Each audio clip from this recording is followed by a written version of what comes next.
na sequência, nós vamos hoje conversar sobre a questão dos inimigos, dos nossos inimigos, a vitória sobre os nossos inimigos. Primeiro, eu vou perguntar para os irmãos. Pablo, nós temos inimigos? Temos. Muito bem. Nós temos inimigos. Quais são os nossos inimigos? Quem se arrisca a listar os nossos inimigos?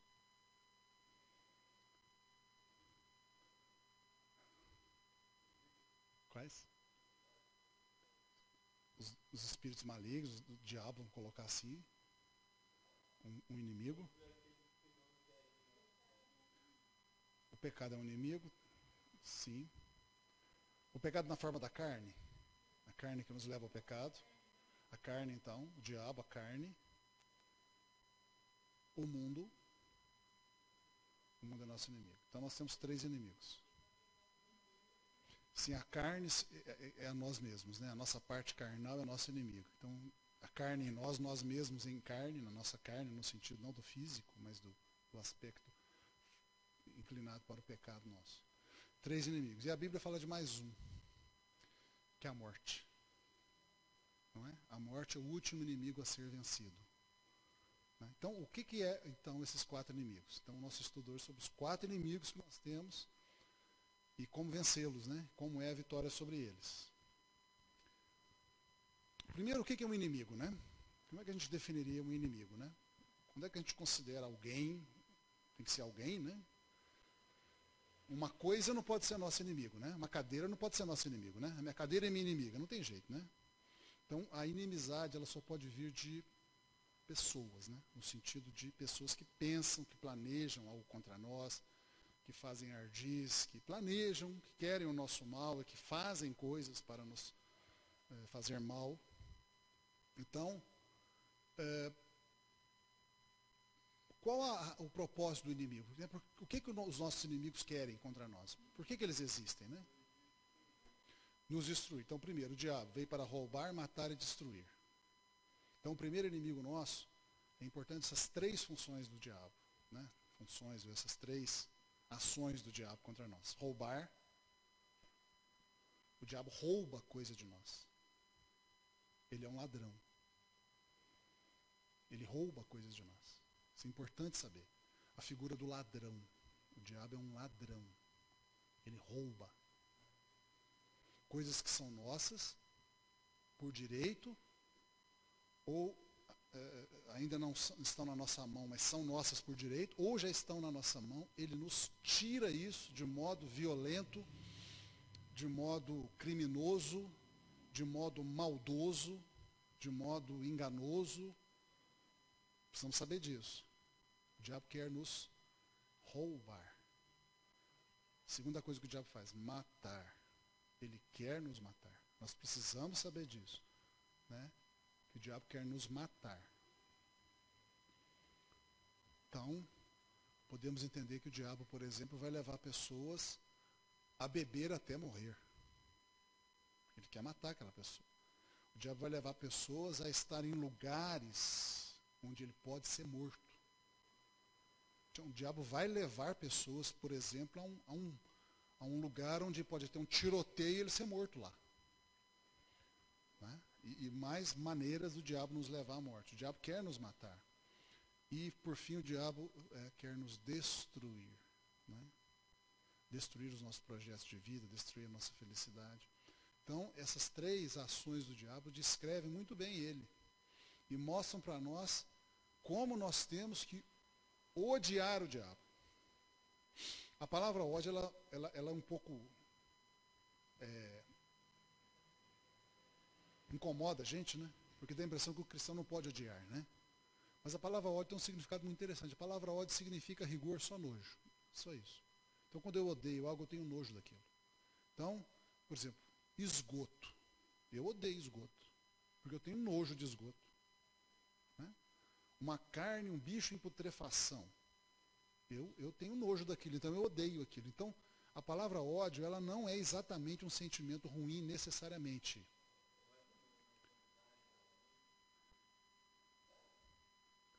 Acho que sim, né? Acho que sim. Mas vamos entender ódio na acepção da palavra. Ódio é uma palavra que significa nojo. Aversão a. indisposição total contra aquilo. Não quero aquilo na minha vida. Oi? Odeio baratas. Exatamente. Tenho nojo de barata, tenho aversão, tenho uma indisposição absoluta contra. Então a palavra ódio, ela não é algo, não é um sentimento necessariamente ruim ou pecaminoso. Contra o diabo, nós podemos ter ódio. Ou seja, nojo do diabo, aversão total a ele, uma indisposição absoluta com ele. Ou seja, não queremos ver ele nem não apareça na nossa frente, não toque nem no nome dele, porque eu não quero saber dele. Porque ele quer me roubar, ele quer me matar, ele quer me destruir. Então, ele lá longe de mim. Né? Então, esse é o papel, né, vamos dizer, a ação do diabo. E o que o nosso inimigo carne quer? Hein, Jéssica? O que o nosso inimigo carne quer? O que você acha? A Jéssica está no estudo bíblico também. A Jéssica está no estudo bíblico também. A carne quer nos fazer pecar. Excelente definição. Acertou na mosca, já foi no alvo, paf, matou. Acabou. A carne quer nos levar ao pecado. O diabo também, né? Mas só que você veja bem que a Bíblia não fala que o diabo, que a função do diabo não é exatamente nos levar ao pecado, né? O diabo quer nos roubar, matar e destruir. Ele pode usar o pecado para nos roubar, matar e destruir. Por exemplo, se o diabo me faz pecar um determinado tipo de pecado, eu vou perder uma bênção. Porque eu pequei aquele pecado, perdi uma bênção. Então o objetivo dele não é nem exatamente me fazer pecar, mas sim perder a bênção. Porque o propósito do diabo é roubar, matar e destruir. Então o pecado é um meio para o diabo atingir o seu propósito. Já a carne não. O pecado é o fim da carne. O pecado não é um meio para a carne. O pecado é o que ela quer. A carne não quer nos roubar, matar e destruir. A carne ela gosta de pecado, ela quer pecado, ela ama o pecado, ela sente bem no pecado, ela tem prazer no pecado, ela se delicia no pecado. Ela é louca. Esse é o termo mais exato para a carne. A carne é louca. Desvairada, por sinal. Obcecada. A carne é desvairada para o pecado, né? A gente até entende muito bem isso, porque tem pessoas que são desvairadas para fazer coisa errada, né? É desvairado. Tem que beber tudo, como eu vejo às vezes os jovens, né? O Pablo não tem colega nessa idade falando isso não, né, Pablo? Infelizmente, você provavelmente vai ouvir. Daqui a uns tempos, algum colega de escola fala assim, eu quero beber todas. Ou então chega assim, bebi todas ontem. Com dor de cabeça, vomitando, achando que está numa boa, né? Achando lindo. Quem que bebeu mais? Isso lá na UFRA, eu ficava assim olhando para os meus colegas, não estou entendendo. Eles ficavam disputando quem bebeu mais. Quem ficou mais mal, quem vomitou mais. Quem fez mais coisa maluca, quem ficou mais doido. É assim, disputando mesmo, é isso que é. Esse é o termo.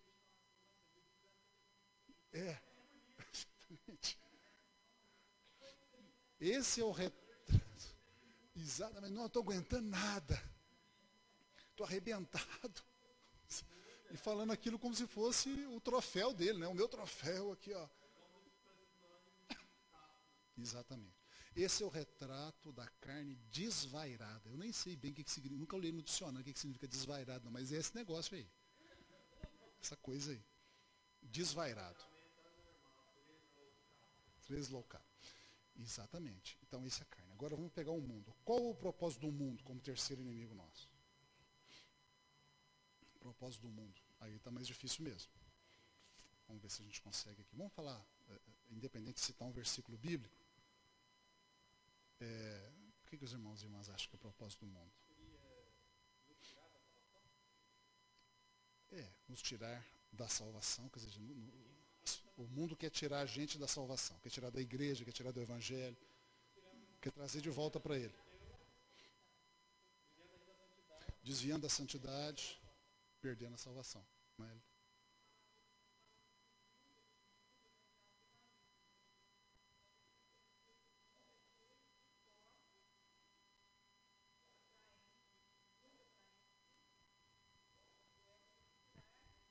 Isso.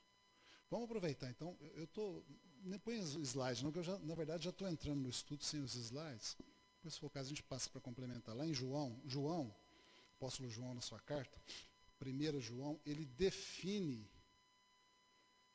o mundo, né? O apóstolo João, na sua primeira carta, 1 João, na Bíblia onde mais se fala sobre o que é o mundo, né? Essa coisa que a gente chama de mundo, né? O mundo, ele...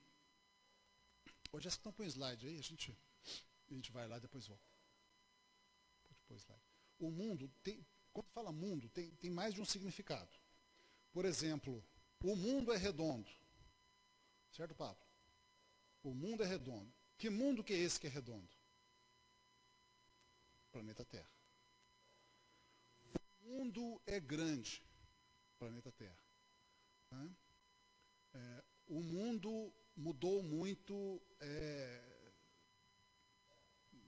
na sua meio ambiente do mundo mudou muito, falando do planeta Terra. Então, normalmente, frequentemente, o mundo significa o planeta Terra. Só isso. O mundo como o planeta Terra, o mundo como o lugar que a gente vive, que é aqui, né, nessa civilização, nessa sociedade. Isso não é o nosso inimigo. Então a gente tem que tomar cuidado na Bíblia, porque às vezes na Bíblia está escrito mundo nesse sentido. Né? Quando fala, por exemplo, que Deus é o dono do ouro e da prata do mundo. Está falando do mundo não como o nosso inimigo, mas como o lugar que a gente vive, o planeta Terra. Então, às vezes, na Bíblia, mundo significa o planeta Terra. Isso não é o nosso inimigo, a gente tem que ver o contexto. O outro uso de mundo é, como o pessoal do Testemunho de Jeová gosta de falar, eu acho que eles estão certos, o sistema de coisas da nossa civilização. O sistema de coisas que caracterizam a nossa civilização. Que são a cultura, a maneira como se relacionam as pessoas, a maneira como se governa, como se pensa, como se age, num aspecto pecaminoso. Né? Aí, coloca lá na frente, pode passar tudo, Jéssica, onde está falando do mundo, pode passando tudo aí. Pode passar, vamos direto lá no mundo, depois a gente volta. Pode passar. Está indo não? Então, João aqui, na primeira carta, ele fala sobre o mundo. Então, vamos lá, como é que ele define o mundo aqui.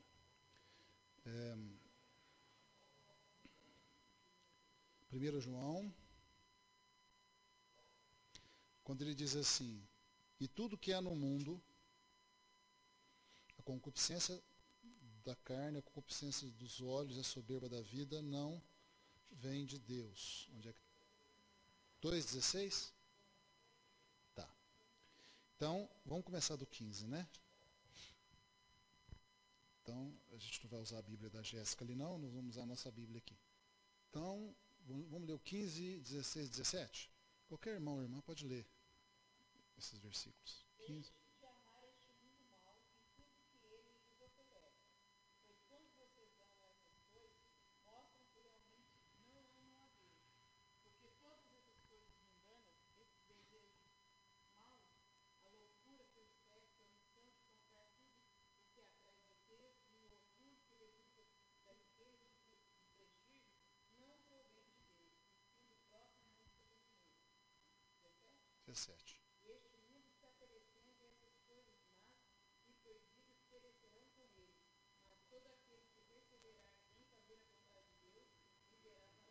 Para assim.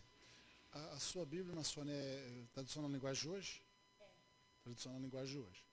A tradução na linguagem de hoje é uma tradução com um português mais coloquial, mais comum da gente falar, né? Vamos ler agora numa versão de norma culta, né? Vou ler na minha versão aqui, que é a revista atualizada, que é norma culta, né? Não ameis o mundo, nem as coisas que há no mundo. Se alguém amar o mundo, o amor do Pai não está nele. Porque tudo que há no mundo, a concupiscência da carne, a concupiscência dos olhos e a soberba da vida, não procede do Pai, mas procede do mundo. Ora, o mundo passa, bem como a sua concupiscência. Aquele, porém, que faz a vontade de Deus permanece eternamente. É a mesma coisa que foi falado. Eu vou usar esse texto aqui da norma culta, né? Para definir, e depois vou usar o texto da irmã Sônia para definir do que o mundo é feito. É o versículo 16, né? Olha no versículo 16 da sua Bíblia. Porque tudo o que há no mundo, todas essas coisas mundanas, ou seja, ele está definindo o que são as coisas mundanas. Primeiro, maus desejos, a loucura pelo sexo, a ambição de comprar tudo que atrai,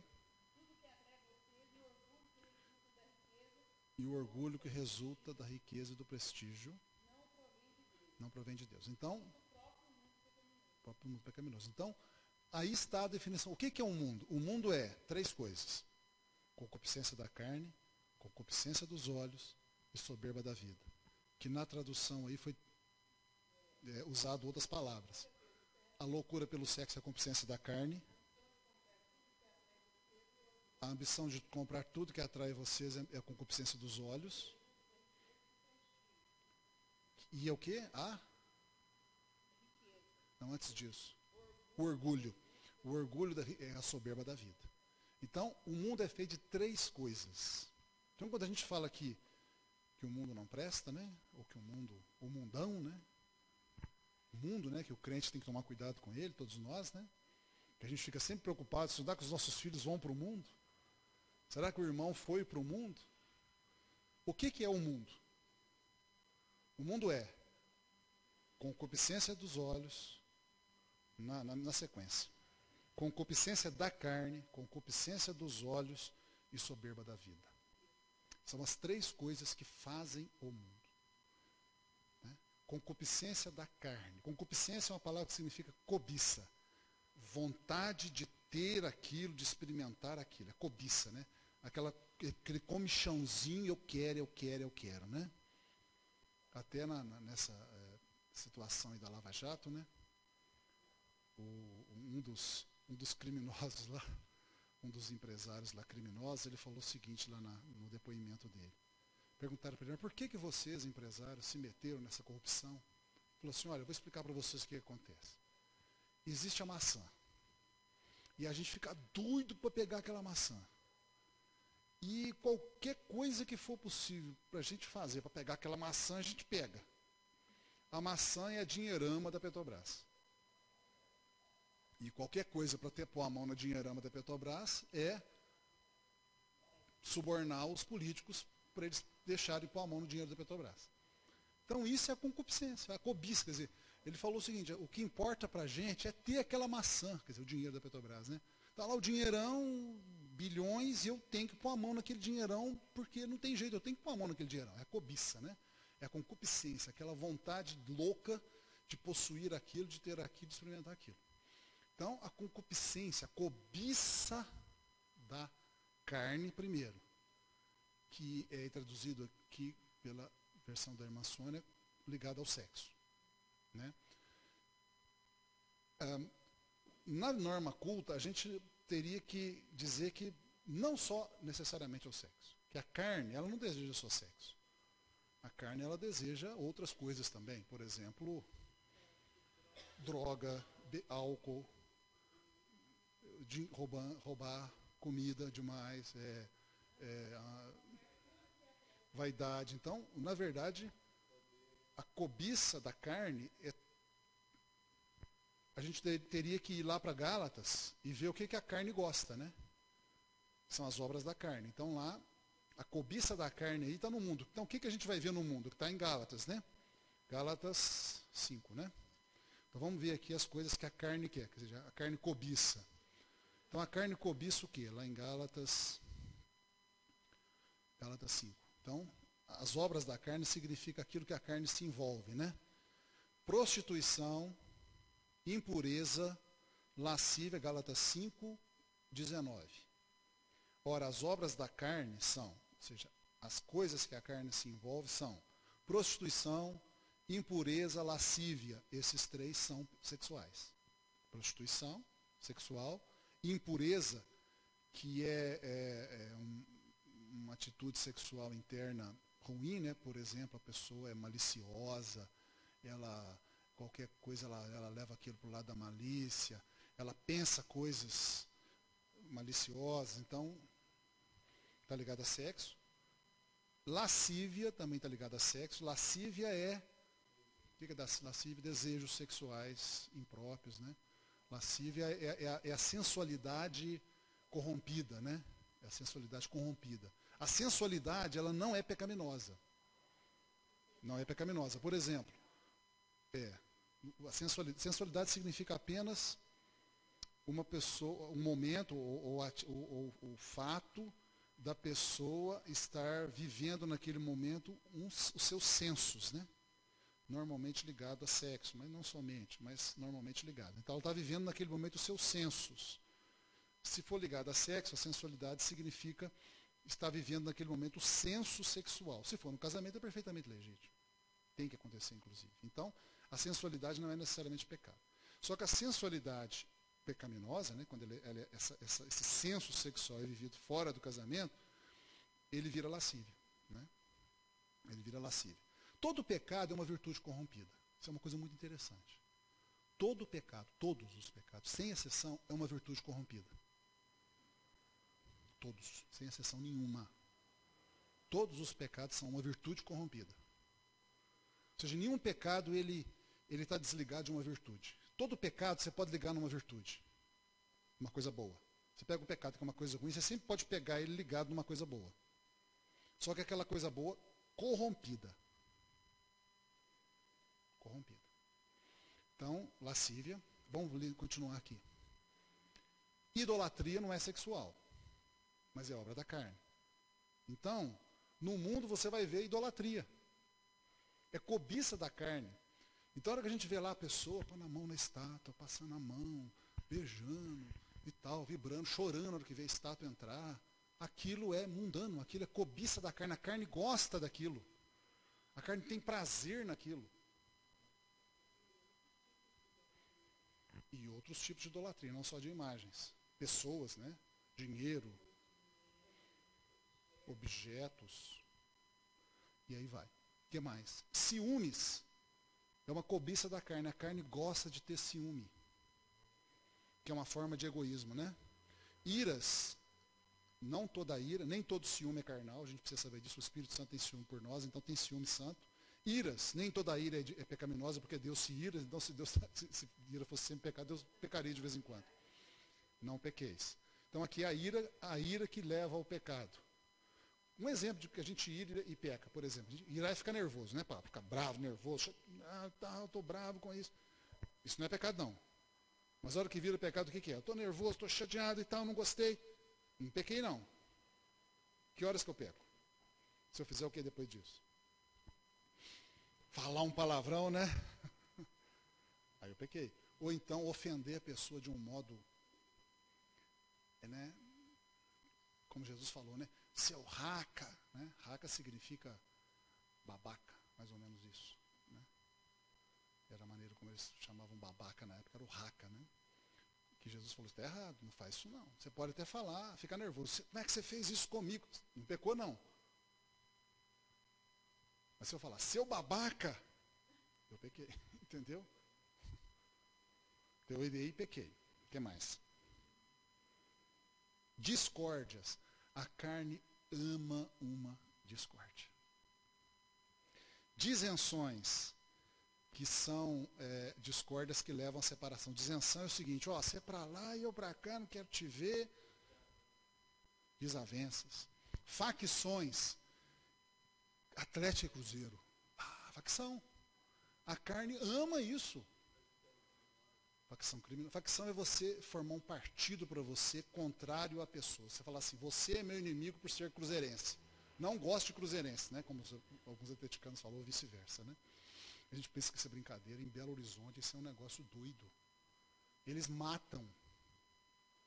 Se um rapaz entrar com a camisa do Cruzeiro, num lugar onde tem atleticano, eles batem, esmurram, chutam. É uma coisa de doido, isso é obra da carne. A carne gosta, eu acho que eles estão chutando lá o rapaz, a carne está deliciando naquilo. Concupiscência da carne, esse é mundo.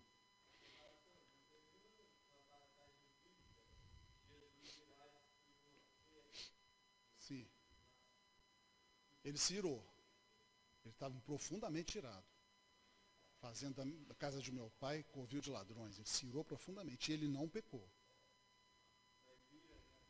Não. Ira não é pecado. A ira pode ser sucedida por um pecado, mas não necessariamente. E violência, vamos usar esse termo, também não necessariamente é pecado. Jesus foi violento.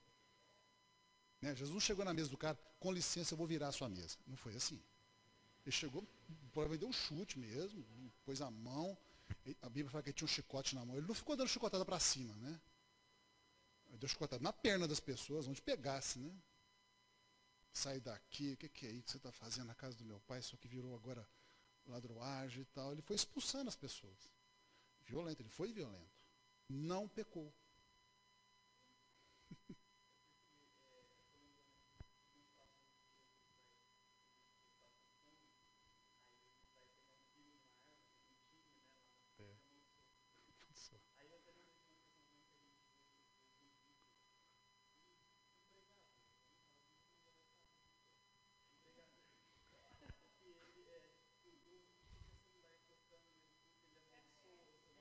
O celular ou o dono do celular? Que ele amaldiçoou?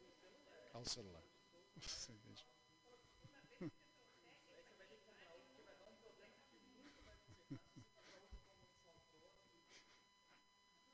Papo com o celular aqui na mão. Fica tranquilo que não vai acontecer isso aqui.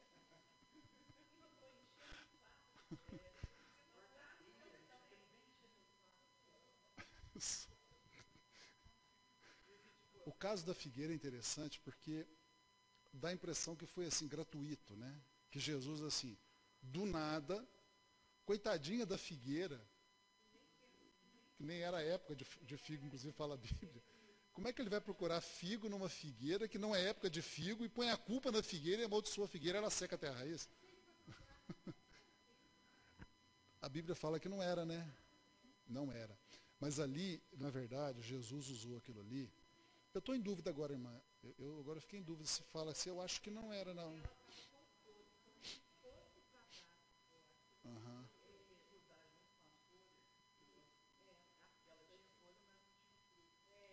É. Não era época mas a figueira pode dar um figo fora do tempo, né? A figueira faz isso. Às vezes ela dá um figo um pouquinho fora do tempo. Pode, mas temporona. Mas o principal ali não é ele está com fome, ou queria comer um figo e ficou desapontado, e caprichosamente ele foi lá e amaldiçoou a figueira. Não é esse. Ali o significado é Israel, porque a figueira é o símbolo de Israel.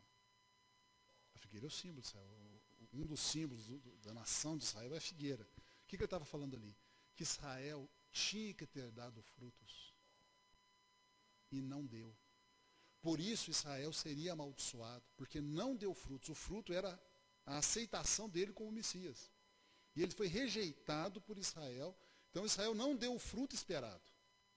Então ele usou esse episódio para falar o que ia acontecer com a nação de Israel. Ele fez isso com pesar no coração, certamente.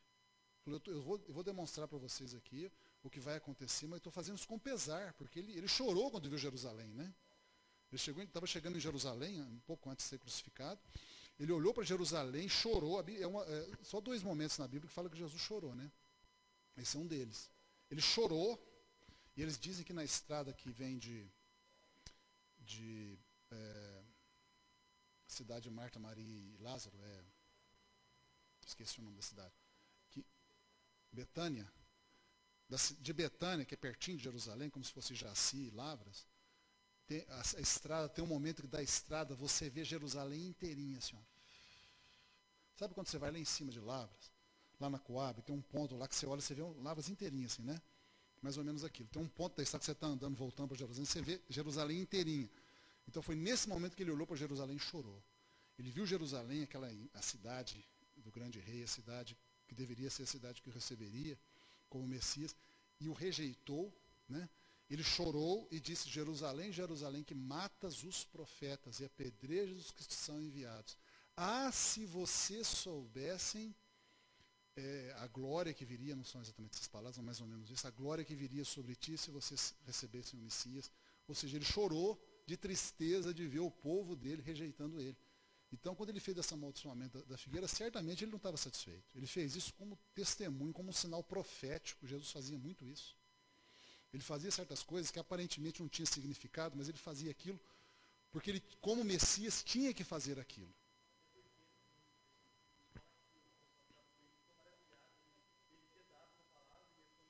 E aconteceu. É. É.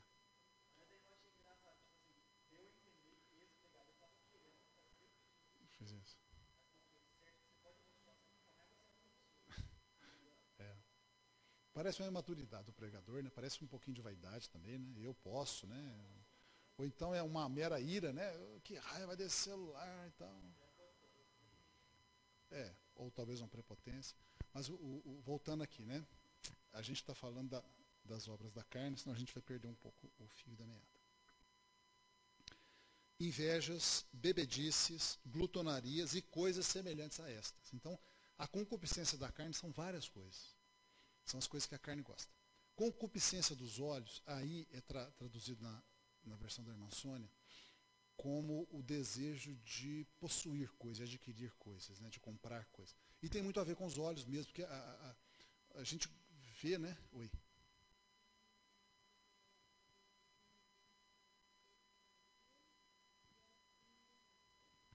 Vinte. Ah, é verdade, eu esqueci de falar. O Papa está me lembrando que além de... que eu pulei, né? Além de ciúmes, tem porfias, feitiçarias e inimizades. A carne gosta de ter inimigo, né? Gosta de ser inimigo, ter inimigo. Porfia. Porfia é uma briga que não acaba. É a pessoa que, não, eu quero brigar com você, eu não vou parar de brigar com você, e eu vou brigar, e esse mês eu vou brigar, o mês que vem eu vou brigar de novo, ano que vem se a gente encontrar eu brigo, é porfia, né? É a pessoa que fica briguenta, né? Aquela pessoa que fica ali, carne. Feitiçaria. A carne gosta de feitiçaria. A carne gosta de um terreiro de macumba, bater tambor lá, fazer oferenda lá na cachoeira, cruzilhada. A carne gosta disso. É uma cobiça da carne. Olha que coisa. A carne não presta, né? A carne não presta. A carne é terrível. E ela faz isso por seu prazer. Agora, cobiça dos olhos, concupiscência dos olhos. Então a Bíblia alerta, e a questão dos olhos é muito interessante. Né? Porque a cobiça dos olhos. Então é assim, a pessoa vê, e ao ver, cobiça aquilo. Pode ser a parte sexual, mas não só. Né? Então a pessoa vê uma roupa e cobiça aquela roupa. A pessoa vê um automóvel e cobiça. A pessoa vê uma joia e cobiça. Isso pode levar a uma série de distorções. Por exemplo, roubo. Eu vejo, eu quero para mim, eu vou dar um jeito. Ninguém viu, paf. Outra coisa que pode acontecer, uma compulsão para comprar. Outra coisa que pode acontecer, tem aqueles casos, né, das pessoas que ficam juntando trecos, né, comprando. Quer dizer, é uma cobiça que caracteriza o mundo. O mundo, então, é um lugar em que as pessoas cobiçam, querem ter o que estão vendo. Querem ficar possuindo as coisas que estão vendo. Eu quero, eu vi, eu quero. Então, aí, a questão dos olhos é muito interessante, né? A Bíblia fala muito sobre os olhos, né? Jesus falou uma coisa muito forte sobre os olhos. Ele falou o seguinte, olha, os olhos são a lâmpada do corpo. Os olhos são a lâmpada do corpo. Se os teus olhos forem maus, todo o teu corpo será mau. Né? E falou da inveja, né? Eu já falei isso aqui, meu sogro disse que sabia isso acontecer, várias pessoas já me contaram isso, e eu acho que é verdade. O tal do mal olhado. Eu acho que existe mesmo. Não tantos testemunhos, né? O meu sogro disse que uma vez estava criando uns porquinhos lá, morava na roça, e os porquinhos estavam indo bem. Chegou um senhor lá, mas que beleza e tal. O porquinho vai ser tudo duro com o pezinho para cima, assim. Ó. Morreu tudo, vup. Hã? O quê? Então, é isso mesmo.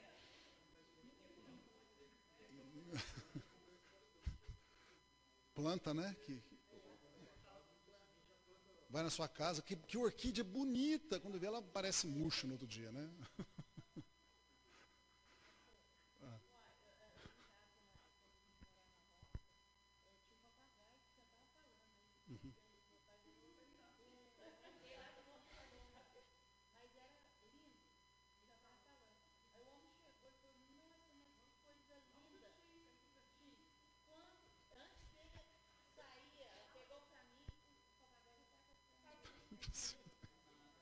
A gente ri de uma coisa séria, né? Porque, sério, não sei o que acontece, mas que existe o tal do molhado, existe. Eu tenho convicção absoluta. Se alguém não concorda, mas eu não tenho nenhuma dúvida.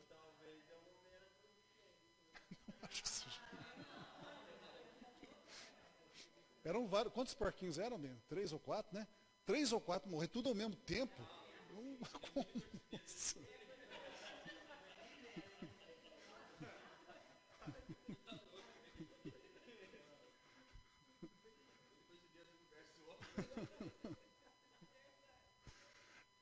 Mesmo as pessoas dizem, por exemplo, com criança, né? Às vezes a criança fica assim, amuadinha, né? Antigamente tinha um benzedor, né? Que fazia tudo aquilo. Então, a questão dos olhos, por alguma razão, os olhos têm algum poder, vou usar esse termo. Nós temos. Então, se os teus olhos forem maus, né? Então o olho pode ser mau. O olhar pode ser mau. E a gente nota isso, né? A gente nota que tem pessoas que olham mal. O olhar da pessoa não cai bem. Você fala, opa, que olhada esquisita. Um jeito assim estranho. Os olhos têm um poder. Então nós temos que cuidar dos nossos olhos. Semelhante ao poder da palavra. Os olhos têm um poder de transmitir alguma coisa. A gente percebe isso, né? Os olhos têm. É tão forte isso que se você estiver expulsando um demônio, ele não consegue olhar nos seus olhos. Minha mãe ia falar isso, né?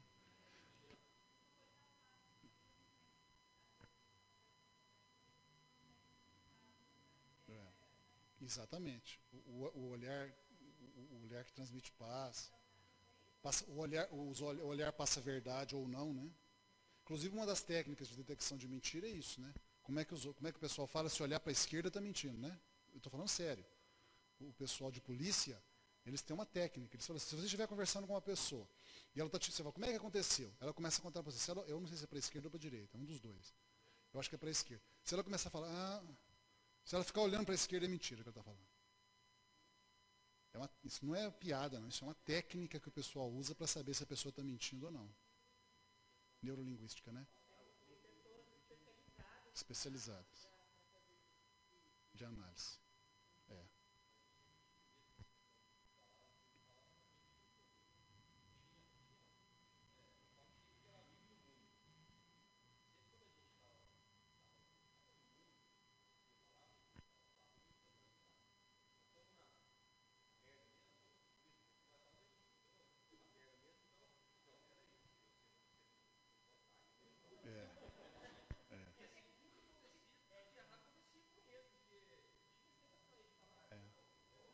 Estou desgraçado mesmo. O pessoal ainda fala, pouca desgraça é bobagem, né? É isso mesmo. Então nós temos que esse cuidado nosso com os olhos, a gente ter olhos bons. E depois a soberba da vida. A soberba da vida, que é traduzido como orgulho, normalmente originário de riqueza. Então, o orgulho. Né? Então, o mundo é feito dessas três coisas: concupiscência, cobiça da carne, dos olhos e soberba da vida. É isso que faz a gente ficar triste no mundo. É isso que faz o mundo ser o nosso inimigo. É isso que faz a gente não ter lugar no mundo. Então, é isso que a gente tem que saber, que o mundo é assim, né? Quando a gente encontrar isso, a gente não se surpreende. Não, eu já sabia que isso aqui ia ser encontrado aqui. Né? Bem. E qual o propósito do mundo como inimigo nosso? Então, tirar de nós a santidade, tirar de nós a salvação. Né? Falando mais.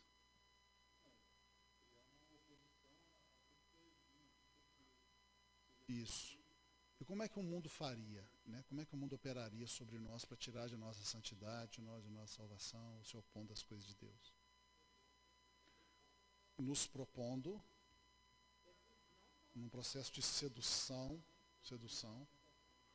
forma de uma tentação. E a gente costuma falar assim, né, que o mundo tem um brilho, né? E tem mesmo. Principalmente o jovem tem que tomar muito cuidado. Né? O mundo tem um brilho. Né? Já ouvi vários jovens falarem para mim assim. Vou repetir algumas coisas que eles me falam. Por exemplo, parece que o pessoal é feliz, está na balada, está numa festa, parece que eles são felizes, parece que eles estão vivendo, parece que é feliz. Parece que não tem cansaço, não tem desânimo. Como? Não tem dívida. Parece que não tem dívida. Não tem preocupação. Então o mundo tem um brilho. Esse é um fato importantíssimo. O mundo chama a atenção. Eu não sei bem essa coisa, né? Mas é curioso, porque ele brilha. E essa talvez seja o grande problema, porque ele brilha. Ele atrai. Puxa vida, que interessante, olha.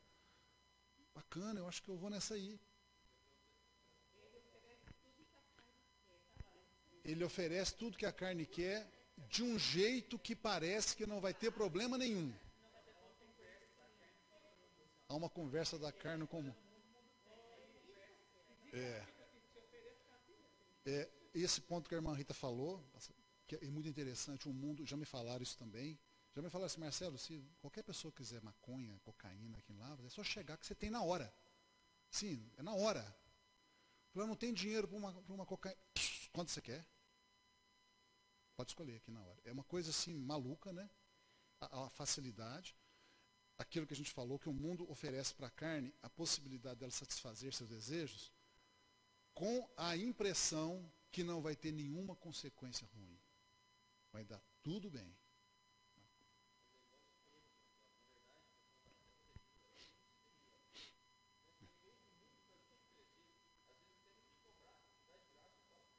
Sim.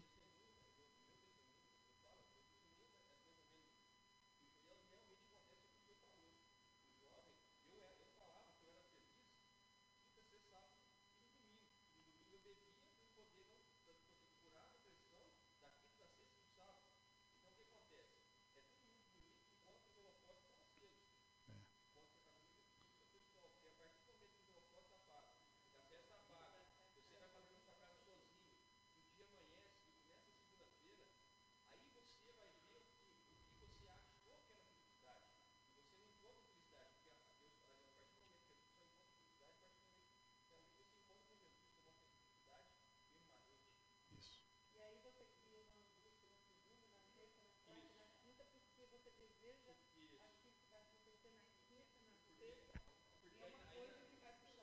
É. Na expectativa, né? É. É.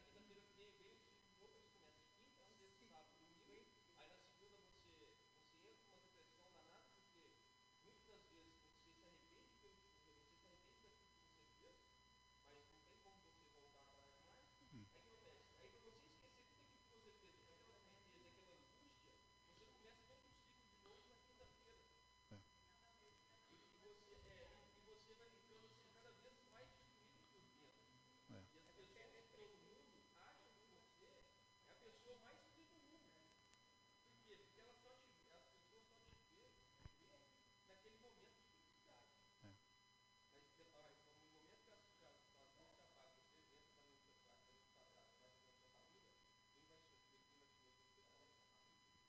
É.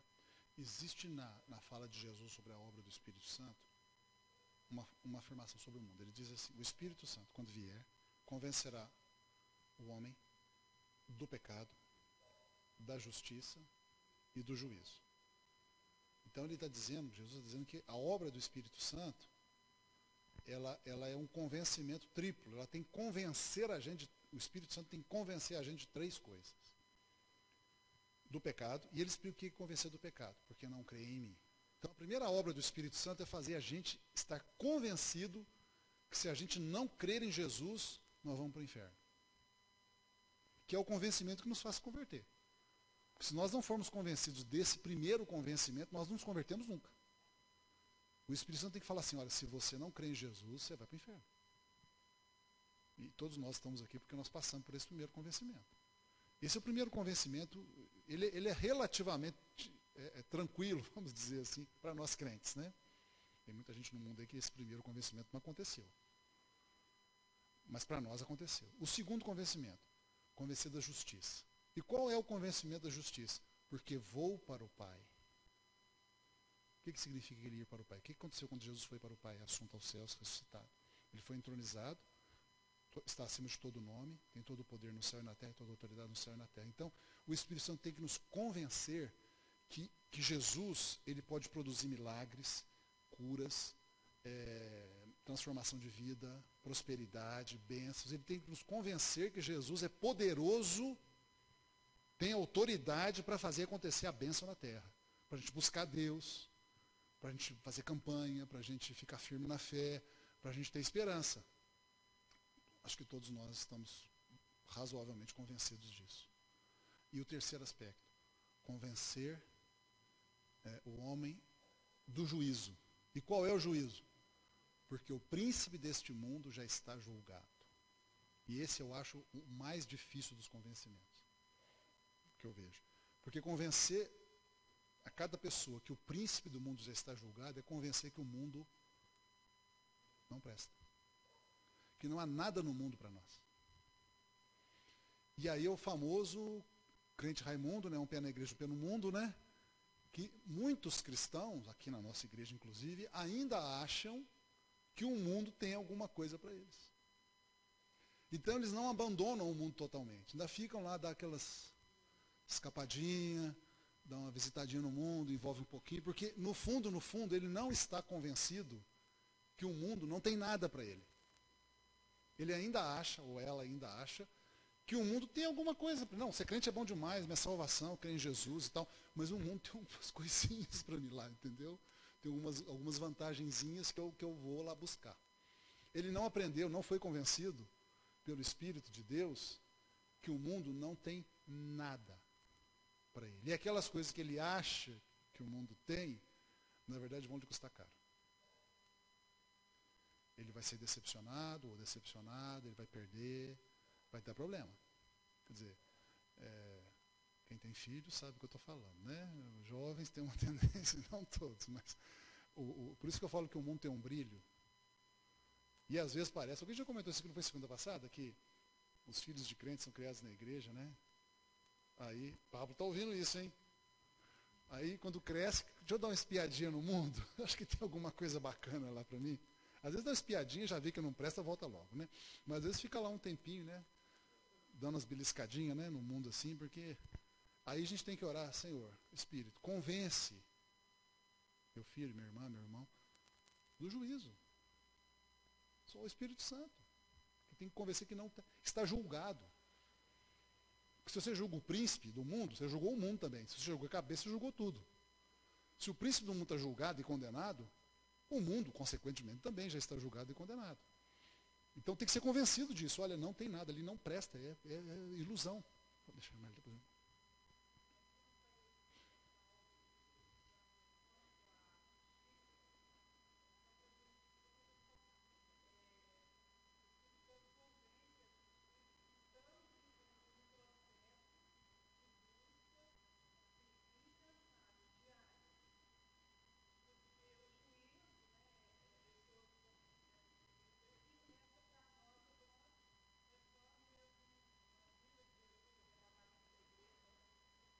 Sim.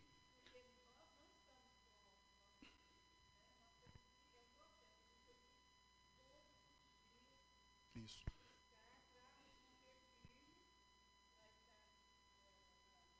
Isso mesmo. Uma pessoa convencida com os 3 convencimentos, ele é crente, né? Porque Jesus foi convencido do pecado. Busca a Deus continuamente, com esperança. Muito importante buscar a Deus com esperança. Sabendo que Jesus tem o poder de mudar, de trazer a bênção.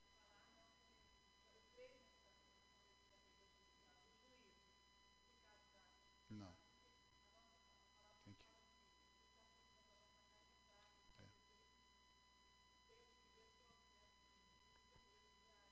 Se a gente está nos 3 convencimentos, né, a gente é absolutamente santo, porque você é crente. Você crê no poder de Deus. E você não se envolve com o mundo. Então, fechou o cerco. pessoa está totalmente fechada, né?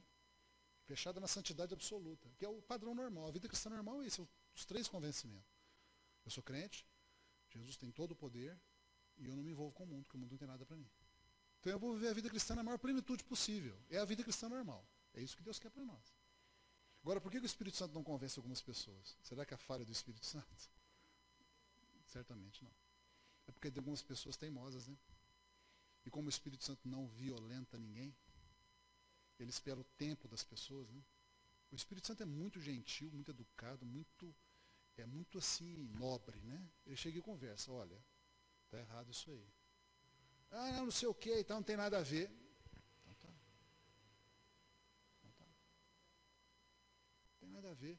Os jovens gostam muito de falar isso, não tem nada a ver. Não tem nada a ver. Então, tá. Ele pode até insistir mais um pouquinho, principalmente se a gente ora pelos filhos, né? Ele insiste mais. Não, mas olha, mas tá, não sei o quê. A hora que o Espírito Santo vê que a pessoa não. Então tá, deixa eu afastar um pouquinho, deixa você quebrar a cara um pouquinho, sofre bastante, bastante assim, o suficiente, né? Suficiente. Aí eu volto a falar, tá vendo? A pessoa não está ainda, deixa eu afastar um pouquinho, deixa eu quebrar minha cara mais um pouquinho. Aí eu vou. Então o Espírito Santo fica nesse processo. Até a pessoa fala, não, é verdade. Vocês ouviram o testemunho do Thales? Thales Roberto, esse cantor? Foi exatamente isso. Estou contando a história dele. Ele disse que o Espírito Santo mostra, porque o problema do Thales foi o terceiro, né? Que ele ainda achava que o mundo tinha alguma coisa para ele, né? Sempre ganhou um dinheiro, aí fica mais deslumbrado ainda, né?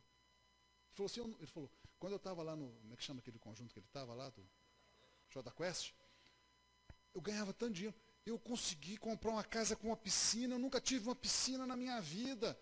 As moças tudo me achavam bonito, as moças tudo me achavam feio. Antes, quando eu fiquei rico, elas começaram a me achar bonito.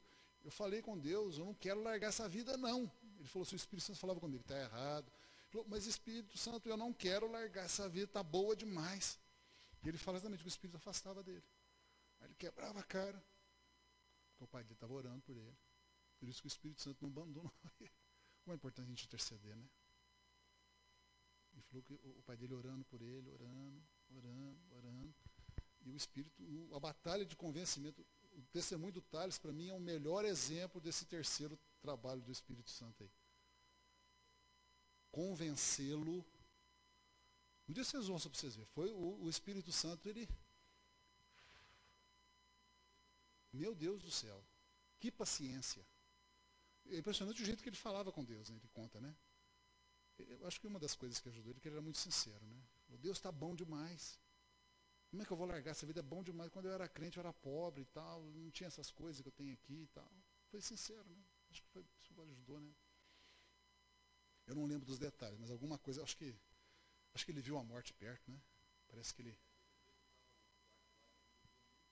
usou muita droga, né? Aí ele viu o inferno, né? Uma coisa assim.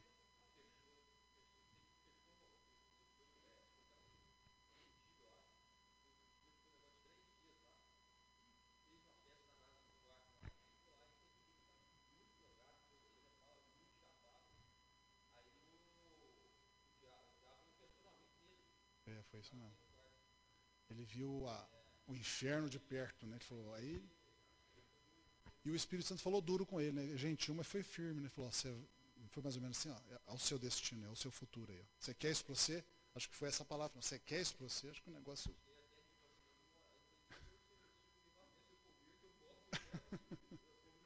Tem um negócio assim. Então.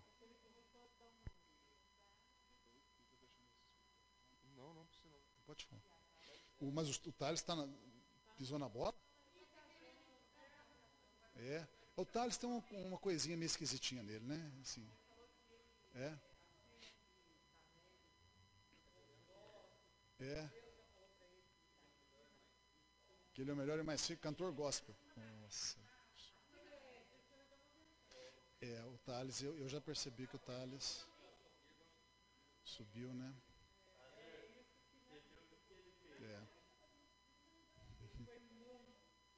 Subiu muito. Ele está dizendo que ele está assim, eu não.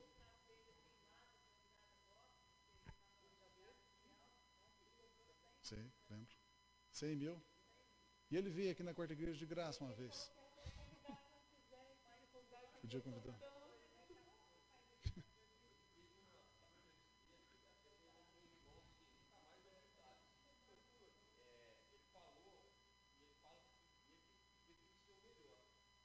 Hum.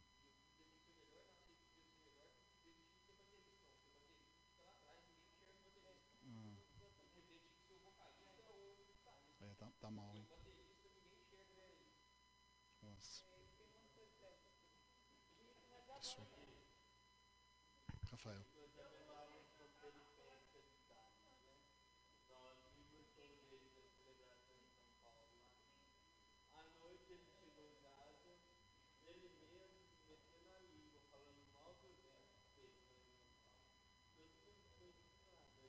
Que coisa.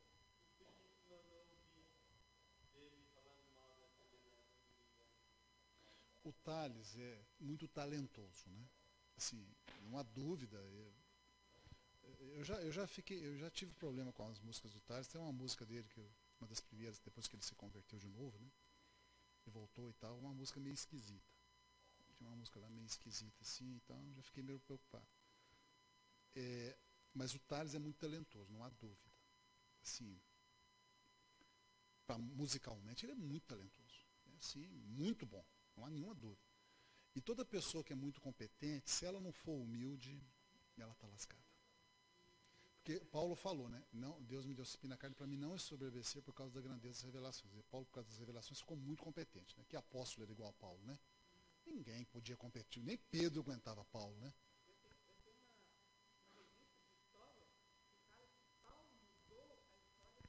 Mudou. Mudou a história do mundo. Paulo é um homem. Depois de Jesus Cristo, é o maior homem do cristianismo. O apóstolo Paulo. Não tinha para ninguém. Não tinha para ninguém. Trabalhador e que conhecia Deus como ele conhecia. Ninguém entendeu o evangelho mais que ele. Depois de Jesus, o homem que mais entendia o evangelho era Paulo. E o homem que mais trabalhou também. Ele evangelizou o Império Romano. Não sozinho, mas o maior de todos. Então, competência, né, saía pelos poros, né? Deus teve que pôr um espinho na carne dele para salvar ele. Ninguém sabe o que é esse espinho na carne, mas tinha alguma coisa na vida dele que humilhava ele. E Paulo falou, Deus fez isso para que eu não me ensoberbecesse. Se ele se ensoberbecesse, nós íamos perder Paulo. Nós íamos perdê-lo. Era uma carne de pescoço.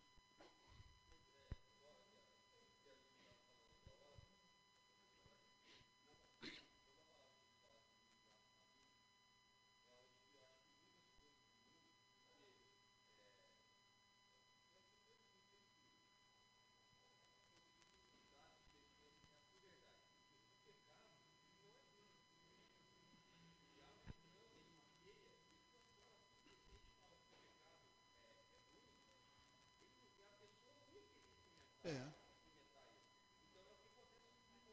sim, né? Sem dúvida.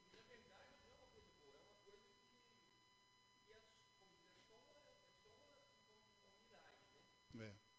Mas olha para você ver, irmão. Olha, voltando ao Lava Jato. Numa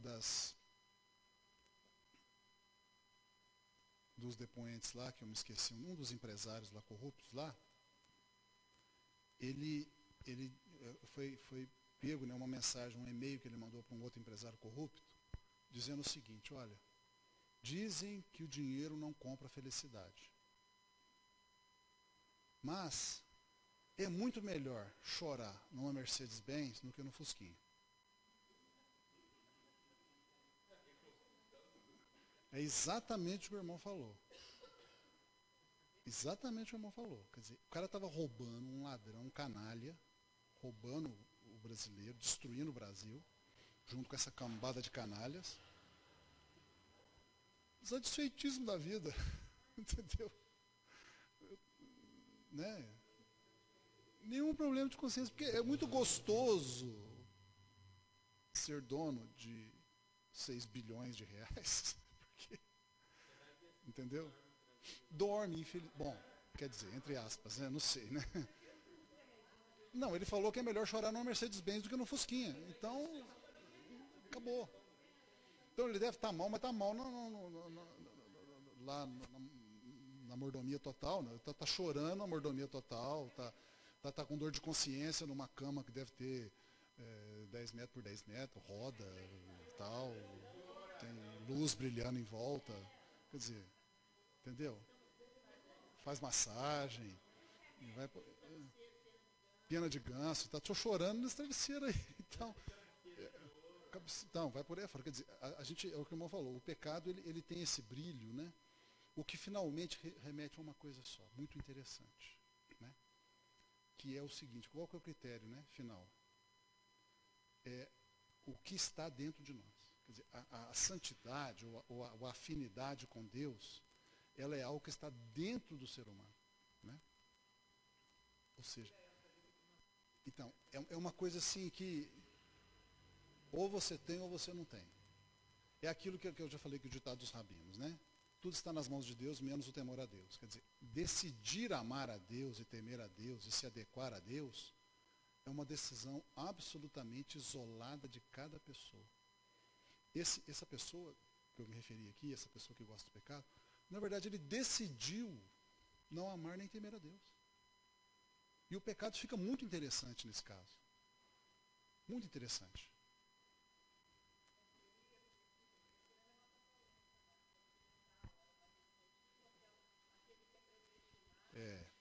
É isso aí. Vai por aí, irmã Elida. Vai por aí, né? Tem um amigo meu que ele está assim, ele crê nessa forma de predestinação. Ele diz o seguinte, que no dia do juízo, os ímpios, né? Os caras da Lava Jato, esses safados, todo tem por aí, vão ser julgados e lançados ao inferno. E a hora que chegar na hora de condená-los ao inferno, ele diz o seguinte, que esses ímpios, que esses canalhas, que esses bandidos, que esses caras maus, vão agradecer a Deus por Deus os ter criado, como são, e ímpios que são, por eles terem participado desse mundão, e vão para o inferno satisfeitos. Entendeu? Talvez, irmã, talvez. Ele quer dizer o seguinte, que a pessoa que nasce, ou que escolhe o pecado, não vou nem dizer que nasce, porque eu vou evitar, mas que escolhe, vou colocar assim, que escolhe o pecado e o não Deus,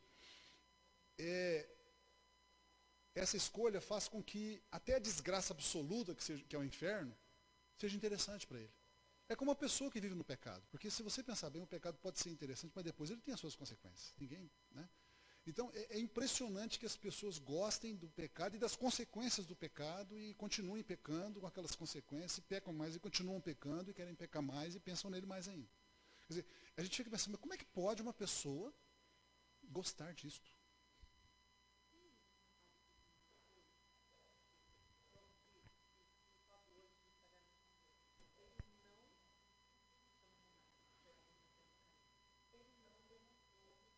Não demonstrou um assassino que não demonstra arrependimento.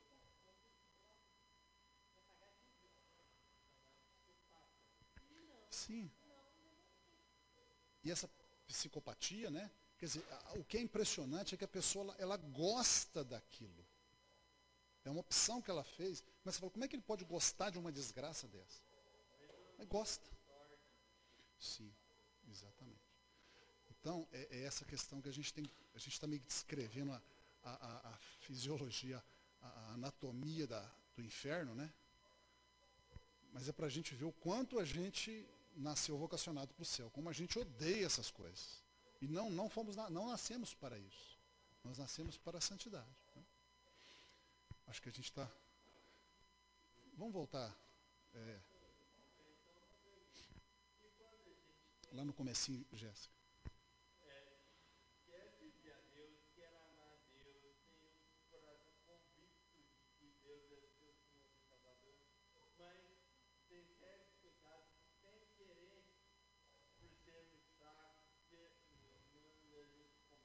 Isso. Essa é uma pergunta importantíssima e com ela que a gente precisa trabalhar agora e fechar. É mais ou menos o que a gente falou ali, né? Eu coloquei ali um verso para decorar, né? Quem decorou Lamentações 3:21 aí? Que é o anterior, né? Quero trazer a minha memória, o que pode me dar esperança. Né? Agora o tamanho desse versículo que eu coloquei, são dois aí. Ó. Que as armas da nossa milícia não são carnais, e sim poderosas em Deus para destruir fortaleza, anulando nossos sofismas, e toda altivez que se levanta contra o conhecimento de Deus, e levando cativo todo pensamento à obediência de Cristo. Paulo descrevendo aí que está à nossa disposição armas para vencer todos os nossos inimigos. É isso que eu quero dizer. Clica aí, Jéssica. Pode clicar, gente. Pode clicar também. Pode clicar, que a gente já falou semana passada. Então, a gente já falou muito do diabo como inimigo já vencido, já falamos semana passada. Eu queria frisar a questão do diabo aí. Primeiro que ele é um inimigo, mas é um inimigo vencido, né? Em certo sentido, ele é o mais... bem o mais fraco. O mais fácil de vencer é o diabo. Só que ele ser o mais fácil de vencer, porque ele já está vencido. Por que ele é o mais fácil de vencer? Porque ele já está vencido. Então você está chutando cachorro morto, né? Não tão morto assim, doente, moribundo, né? Você está chutando um cachorro meio bobão, né? Mas é um cachorro perigoso.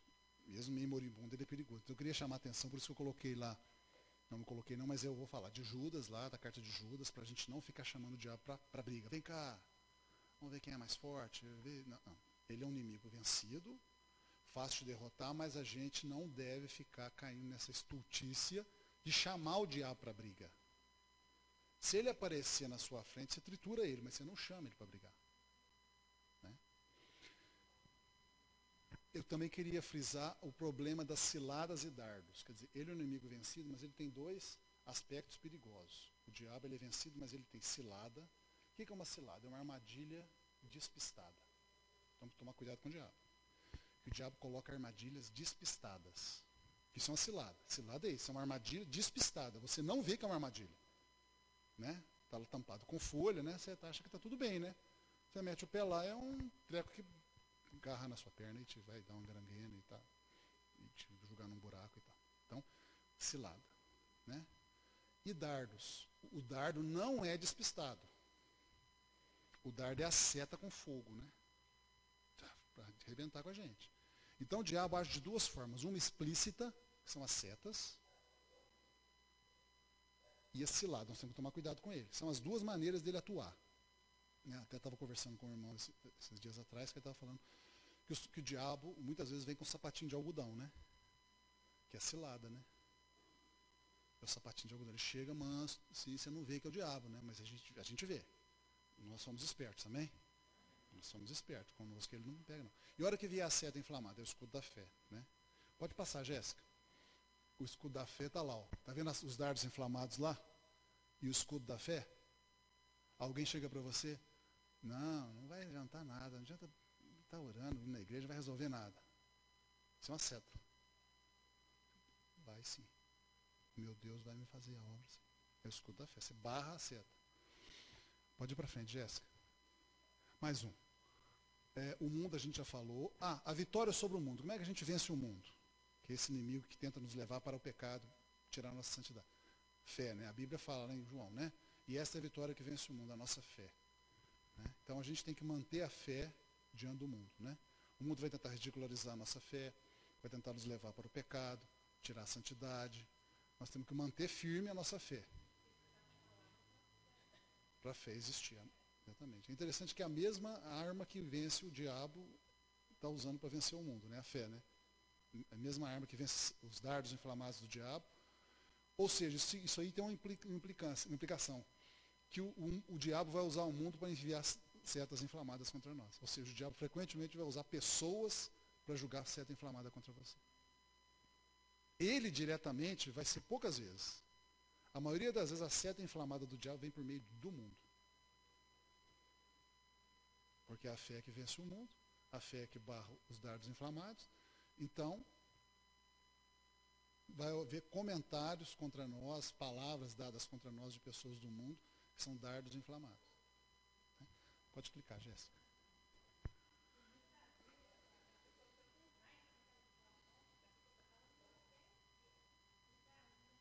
Exatamente. Não percebe, né? Ela recebe o dardo, né? Ela deixa o dardo pegar nela, né? Bate nela, ela não pôs o escudo da fé, o dardo bateu, entrou, doeu, ela reclama e vai para a briga. Ela não percebeu que assim não vai resolver. Não vai resolver. A carne, que é o terceiro inimigo, a carne para nada presta, devemos odiar até a culpa contaminada pela carne. O Rafael perguntou, eu coloco a sua pergunta aí, na questão da carne, que é o pecado da fraqueza nossa que está aí, não é o diabo. Claro que o diabo pode estar atuando no processo de tentação, mas o fulcro, né, a base de ação dessa fraqueza é a gente mesmo. Que, no final das contas, nós somos o nosso pior inimigo, nesse sentido. Eu concordo com você, não é fácil. A gente tem fraquezas, todos nós temos.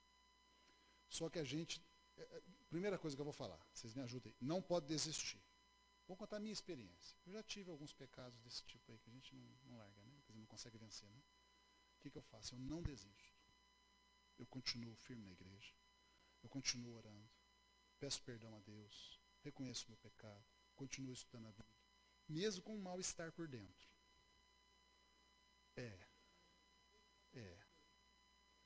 Aconteceu, eu fui assistir um filme que, puxa vida, eu falei, meu, o que eu fui fazer para assistir filme? Perdi tempo.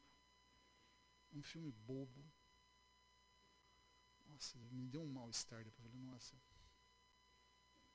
perdi meu tempo. O que eu fiz? Senhor, me ajuda. Me ajuda, eu não quero ficar perdendo meu tempo com essas coisas.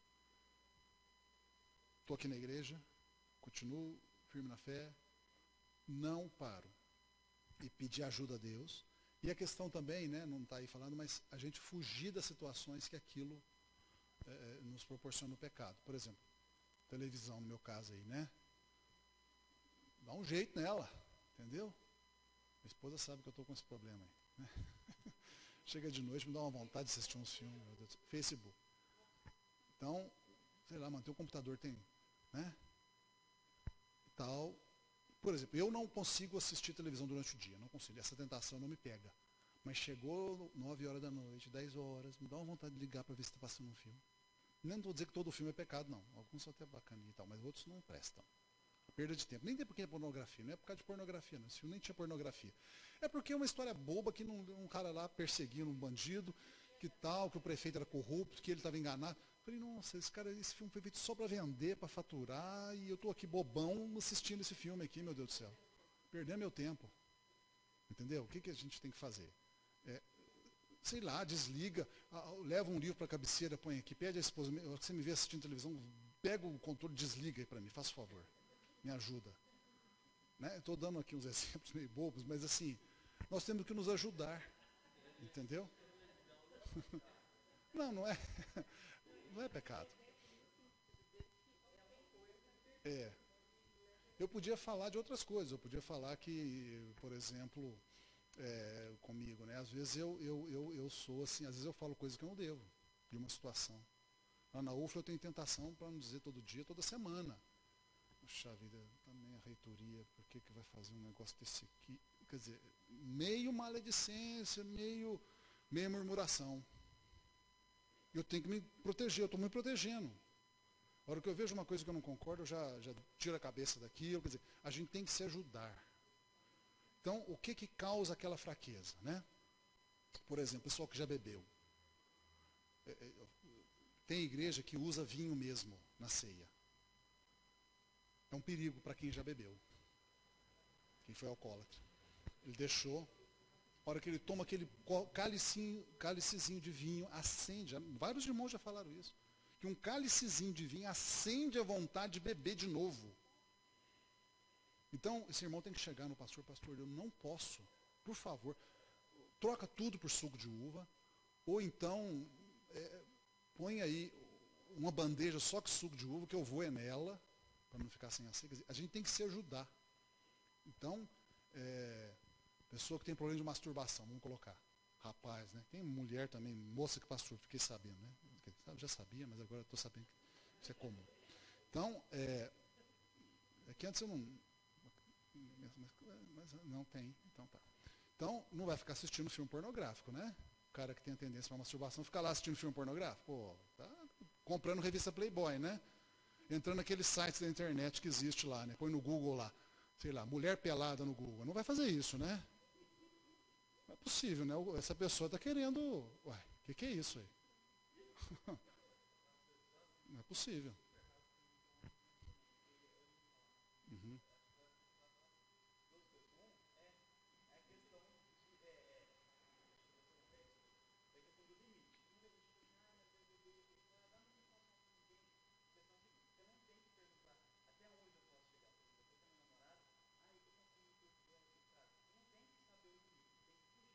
Isso mesmo. É uma tolice fazer isso, né? Eu posso beber um copo de cerveja. Não vai tentar, não tenta beber um copo de cerveja. É, exato. Isso é muito sábio. É a tolerância zero, que é muito sábio, né? Exatamente. A carne, a carne, como a carne é desorientada pelo pecado, a gente tem que usar aquele princípio bíblico de fugir do pecado, né? A palavra fugir é extremamente importante. É fugir mesmo, o verbo está certinho. Foge, de correr, de sair fora. Eu não vou me envolver, eu não vou enfrentar. É isso aí. Claro, sai correndo.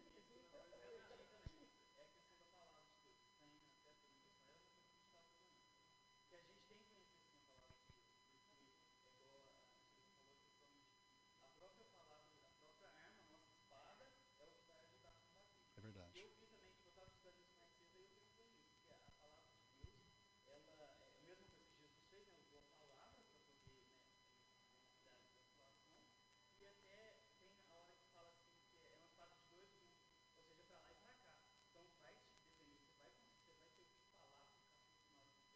É, sim, é verdade. Muito bom. É isso mesmo. Muito bom. Confessando a palavra. Confessando. Deixa eu deixar a irmã Carla, depois eu passo para a irmã. E vamos terminar com a irmã Hélida depois. Confessando a palavra sobre você. Né? Eu estou morto para o pecado. A gente já falou isso. Isso é poderosíssimo. Digamos que você está numa situação de tentação que você não, a revista Playboy não foi você que comprou, julgaram no seu colo, né? Então, eu estou morto para o pecado.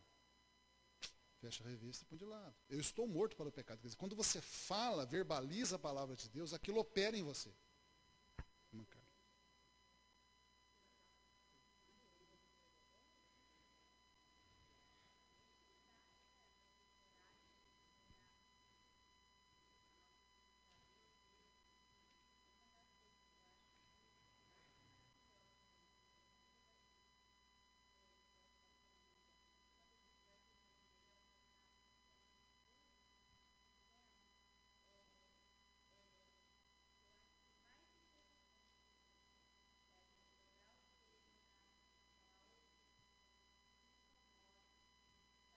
Isso mesmo.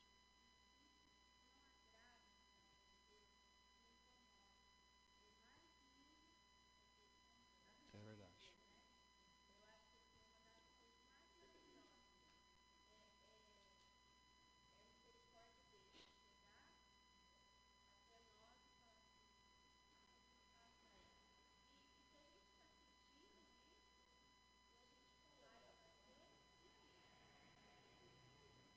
E aí eu colocaria mais uma coisa, irmã. Sinceridade. Deus, eu tenho uma fraqueza nessa área. Me ajuda nisso. Eu tenho um problema nessa área. Todo mundo tem problema. Eu sou fraco nisso. Me ajude. Eu não dou conta sozinho. Me ajude. Né? Assim, esse nível de intimidade é que a gente tem que ter com Deus. Em todas as áreas, né? Inclusive nessa área. A gente precisa conhecer esse Deus sincero, esse Deus presente na nossa, que se manifesta, o que diz, eis-me aqui, né? A gente precisa dessa experiência com Deus. Que é isso que faz a gente ser crente de verdade. Essa experiência, Deus tem que ser real na nossa vida. Né? É o que como Deus se manifestou. Eu sou na sua vida. Eu sou, eu vou te ajudar. Você vai ver que eu sou de verdade. É. Eu sou um Deus de verdade, eu funciono. Você vai me sentir. Você vai ver que eu existo, que eu opero na sua vida, que eu me importo com você. É muito importante isso, mãe.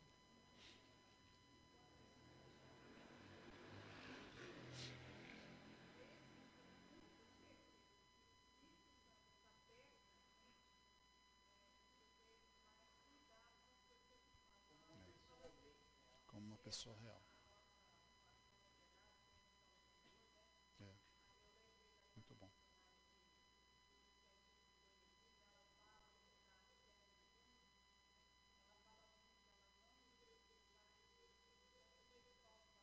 É.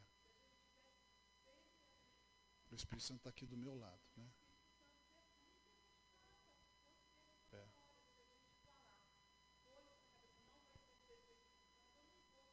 É, isso é muito poderoso. Isso é muito poderoso. Muito poderoso mesmo. Amém.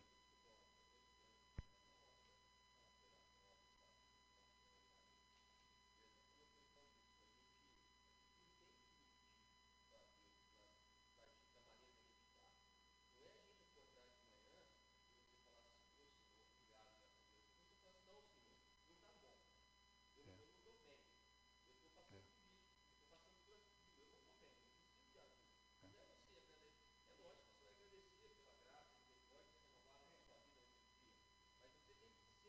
Você não pode fingir com Deus. Não estou bem hoje. Isso.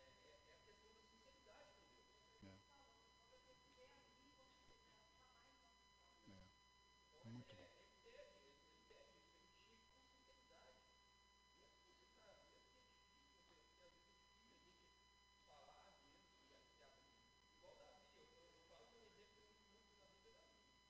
É. O homem da sinceridade, né? Absolutamente sincero. Senhor, errei, pequei mesmo. Tá bom. É,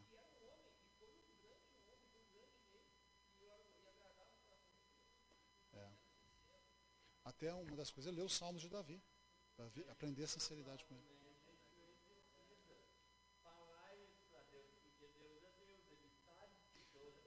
Precisa falar. Nós precisamos falar. Deus sabe, mas nós precisamos falar por causa de nós, não por causa de Deus. Nós não estamos informando a Deus. Deus já sabe.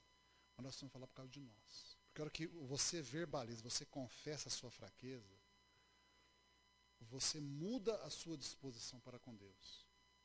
Você se protege. Então a gente precisa falar. A gente precisa falar, Senhor, eu estou fraco, Senhor, me ajuda. Não precisa pedir a Deus, Deus me ajuda. Ah, mas Deus é bom, Ele ajuda todo mundo. Mas você precisa pedir. Né? A gente vai ter que terminar. Já deu. Já deu. O amarelinho não?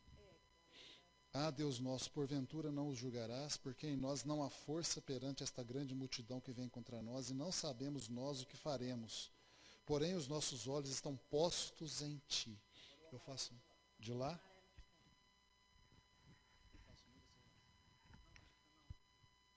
Eu faço muito essa oração. Senhor, meus olhos estão postos em ti, eu não dou conta. Assim o Senhor vos diz, não temais, nem vos assusteis por causa desta grande multidão, pois a peleja não é vossa, senão de Deus. Nesta peleja não tereis de pelejar. Parai, estai em pé e vede a salvação do Senhor para convosco. Não temais, nem vos assusteis, porque o Senhor será convosco. Maravilha, hein? É.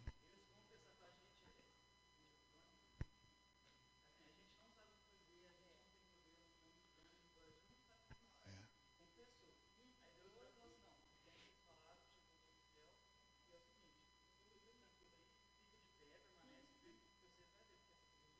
Amém. Muito bom.